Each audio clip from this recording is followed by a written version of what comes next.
Hello everybody, I hope you're doing well. Mary Kate from Fit and Fantasizing and Abby from Abby's Book World very kindly tagged me in the Books That Live Rent-Free in My Head challenge. Now, I may have to split this into two parts because I have quite a lot of books that live rent-free in my life. I think I'm going to have to start with the obvious, get it over and done with, because I think people are just going to be eye-rolling at this point.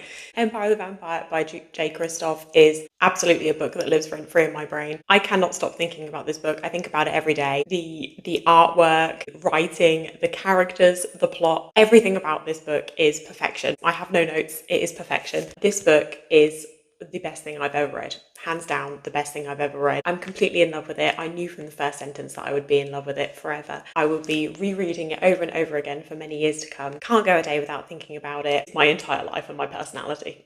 Another book that will be absolutely no surprise to anybody that lives rent-free in my head is The Blade itself, and just the entire First Law trilogy as a whole by Joe Abercrombie. I only read the First Law trilogy, I think, a couple of months ago. I actually finished it last month, and already me and Leanne, amongst Chaos She Reads, are already rereading it because it's so good.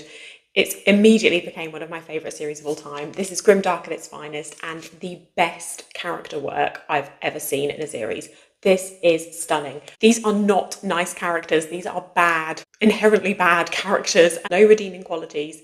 Yeah, I love them and would do anything for them. Ever since I've read this series, I can't get weird little phrases like bodies floating in the docks or say one thing for Logan Ninefingers out of my head. So rent-free. Maybe a little bit of a surprise to some people, but another book that lives rent-free in my head is A Knight of the Seven Kingdoms by George R.R. Martin.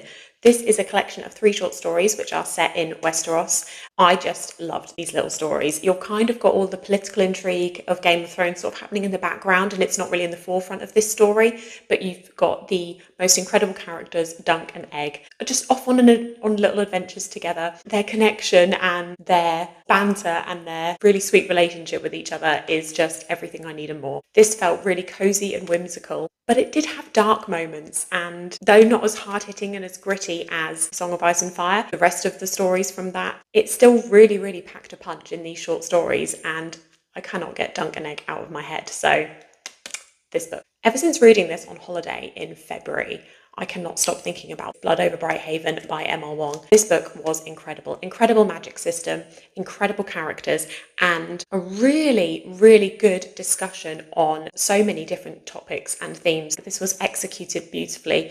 It talks about the class system, racism, misogyny, wealth, distribution of resources, poverty, education. It was absolutely brilliant. It floored me. Red Rising Saga by Pierce Brown. These characters and the story as a whole, everything they go through, all of their connections, the intrigue that is going on,